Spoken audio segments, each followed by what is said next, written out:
நம்ம வீட்டுக்குள்ளே இருக்க கொல்லைக்குள்ள வந்து மிஷின் வர முடியாது. கேட் வச்சு எல்லாத்தையும் அடைச்சிட்டதுனால, நம்மளே கருதறுக்க ஆரம்பிச்சாச்சு. ஒரு சைடு நான் அறுத்துட்டு இருந்தேன். ஒரு சைடு அப்பா அறுத்துட்டு இருந்தாங்க.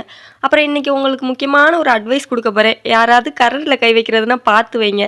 ஏன்னா நம்ம அடிபட்டா தானே அடுத்தவங்களுக்கு அட்வைஸ் பண்ணுவோம். நேத்து ஒரு முக்கியமான சம்பவம் நடந்துச்சு.